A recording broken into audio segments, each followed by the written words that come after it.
services. Ang 10 pinaka-ipinagmamalaking tagumpay ng Pilipinas sa taong 2011. Number 10 nang dahil sa mga tagumpay ng Philippine Volcanoes at Philippine Ascals, nanumbalik ang interes sa Philippine sports on a global scale. Naging magandang ehemplo ang mga atletang ito sa ating mga kababayan. Number 9, kinilalang CNN Hero of the Year ang Filipino-American na si Robin Lee. Nagawang matulungan ng mga ina sa pamamagitan ng birthing services at medical aid. Isa na namang Pinay modern-day hero na ipagmamalaki. Number 8, napagtagumpayang maiuwi ang karangalan ng iba't ibang local choral groups ang mga prestihiyosong premyo mula sa international choral competition sa buong mundo. Number 7, si Michael Cinco at Oliver Tolentino, dalawang Pinoy fashion designers na nakilala sa Hollywood. Si Kenneth Cobonpue, kilalang industrial designer na lumikha ng kauna-unahang bamboo car. At si Danica Magpantay, Pinay fashion model na tinanghal na 2011 Ford Supermodel of the World. Sila ang mga patunay na ang ganda at husay ng Pinoy talaga namang kinikilala saan man sa mundo. Number 6, ipinamalas ng mga Pilipinong atleta ngayong taon ang galing sa pag-uwi ng iba't ibang karangalan. Ang RP Taekwondo team na nag-uwi ng medalya mula sa Korea. Ang Philippine Dragon Boat Federation naman sa Florida. Ang professional race car driver na si Marlon Stockinger sa Europe. At ang mga koponang nag-uwi ng 169 medals sa katatapos lamang na 2011 Southeast Asian Games sa Indonesia. Number 5, isa na namang karangalan ang natanggap ni Miss Lea Salonga ngayong taon. Kinilala siya bilang isa sa mga Disney legends sa kanyang kontribusyon sa tagumpay ng mga Disney films tulad ng Aladdin at Mulan. Talaga namang hindi pa aawat sa husay. Kaya naman simula noon hanggang ngayon, isa siyang world-class kapamilya.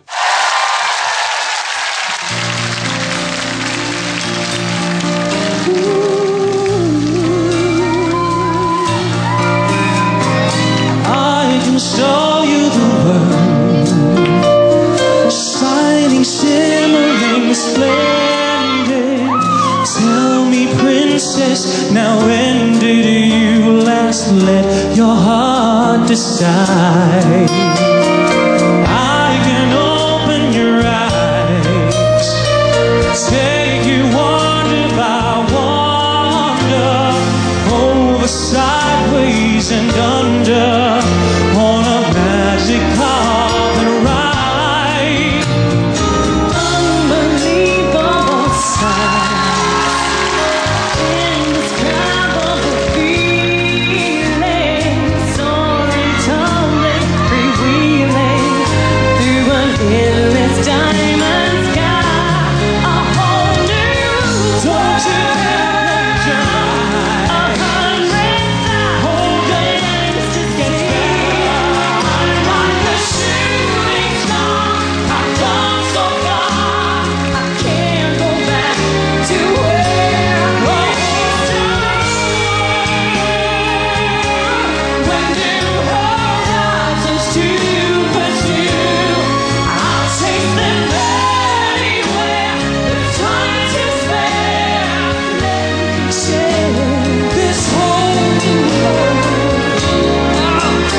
Saan mang panig ng mundo, kilala ang mga Pinoy sa galing sa larangan ng entertainment. Lalo pa yung napatunayan sa pagsikat ng ilan sa ating mga kababayan. Sina Christian Bautista at Karil na nagbida sa international TV series na The Kitchen Musical. Si Maria Aragon na nakapag-perform kasama ang pop superstar na si Lady Gaga. At ang tinaguriang most talented girl in the world na si Charisse. Talent na tatak Pilipino. Believe ang buong mundo.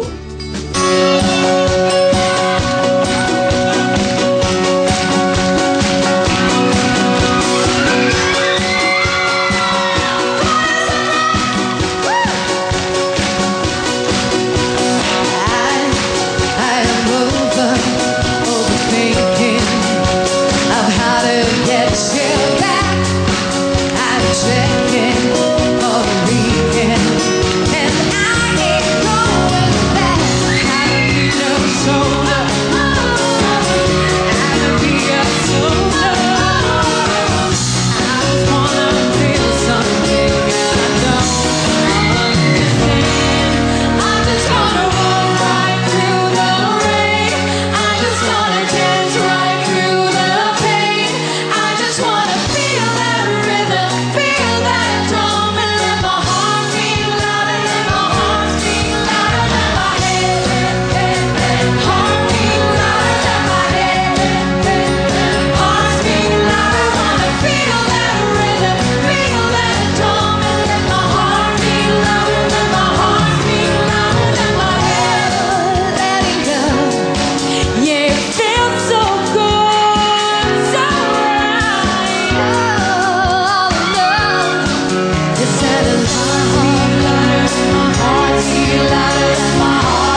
Nag-uwi ng karangalan ngayong taon ang tatlong Pinay Beauty Queens na ipinagmalaki ng buong bansa. Si Athena May Imperial bilang Miss Earth Water sa Miss Earth 2011. Si Gwendolyn Rua naman na first runner-up sa Miss World Pageant. At ang binibining Pilipinas Universe na si Shamsi Supsup na umuwing third runner-up mula sa 2011 Miss Universe. Sunod-sunod na tagumpay para sa ganda at talinong sa Pilipina lang makikita.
I'm not thinking of playing so strong. I'm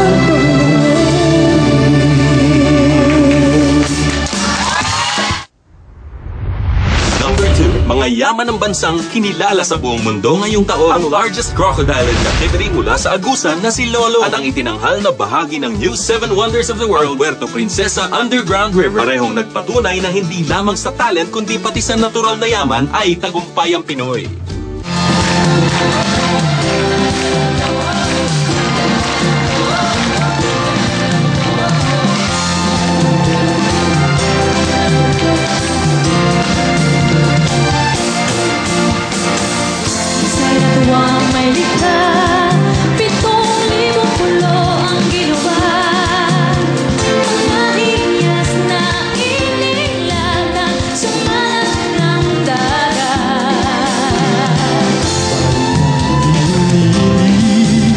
Sa kulong ng bahay, kaya isang ibong kulay na aking kumakaway.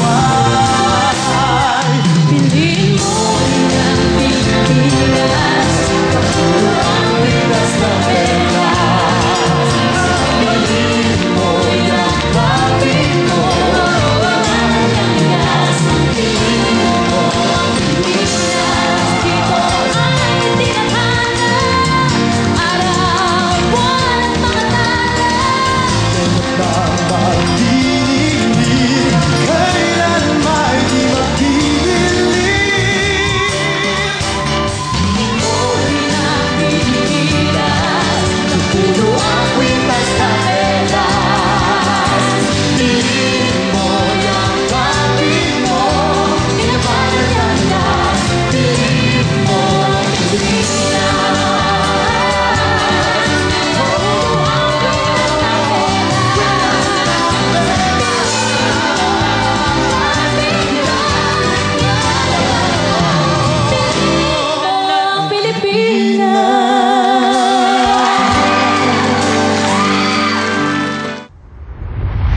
Number 1, ang mga pinakahinahangahang atleta na nagbigay na naman ng karangalan sa bansa sa larangan ng boxing. Si Ray Boom Boom Bautista, ang IBF International Featherweight Champ. Brian, the Hawaiian Punch Below, ang current WBO World Flyweight Champ. Si Nonito, the Filipino Flash Dunay, ang undisputed WBC and WBO Bantamweight World Champion. At ang pambansang kamao Manny Pacman Pacquiao, na nanatiling WBO Welterweight World Champion at pound for pound king. Mga hari ng boxing ring na ipinagmamalaki ng lahat ng Pilipino saan man sa mundo.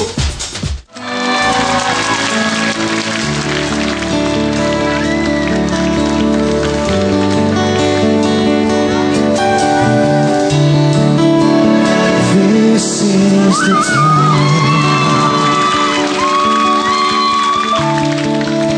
I have to believe